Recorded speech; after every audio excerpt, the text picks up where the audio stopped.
It is doubtful that any agreement 2015 সালে তৎকালীন মার্কিন প্রেসিডেন্ট বারাক ওবামা ইরানের সঙ্গে যে চুক্তিটি করেছিলেন 2018 সালে ট্রাম্প সেটিকে ভয়াবহ আখ্যা দিয়ে বাতিল করেন।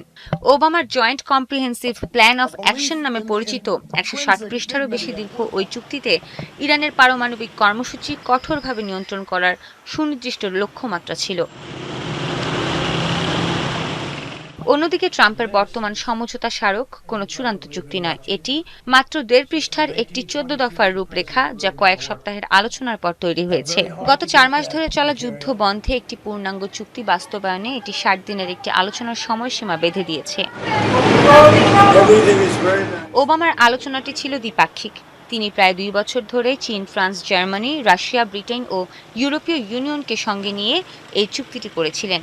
বিপরীতে ট্রাম্প হেঁটেছেন সম্পূর্ণ দ্বিপাক্ষিক পথে, যেখানে আলোচনা শুধুই যুক্তরাষ্ট্র ও ইরানের মধ্যেই সীমাবদ্ধ। উভয় চুক্তিতেই ইরান কখনো পারমাণবিক অস্ত্র তৈরি করবে না বলে লিখিত প্রতিশ্রুতি দিয়েছে।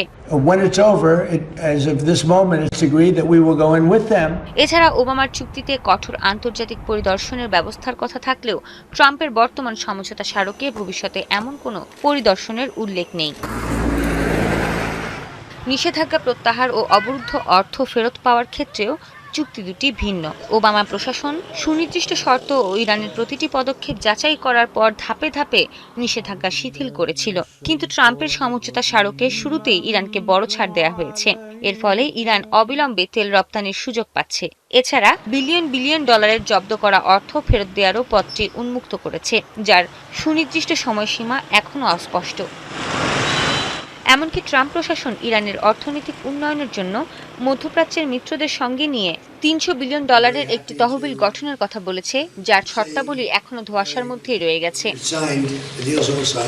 ওবামা প্রশাসন 1981 সাল থেকে আটকে থাকা $1.7 বিলিয়ন ইরানি তহবিল ফেরত দেয় ট্রাম্প অতীতে ওবামার তীব্র সমালোচনা করেছিলেন। অথচ ট্রাম্প নিজেই এখন ইরানকে তার চেয়ে বহুগুণ বেশি অর্থ দেওয়ার সুযোগ তৈরি করে দিচ্ছেন, যা ট্রাম্পের নিজের দল রিপাবলিকান পার্টির কট্টরপন্থীদের মধ্যেও অসন্তোষ তৈরি করেছে।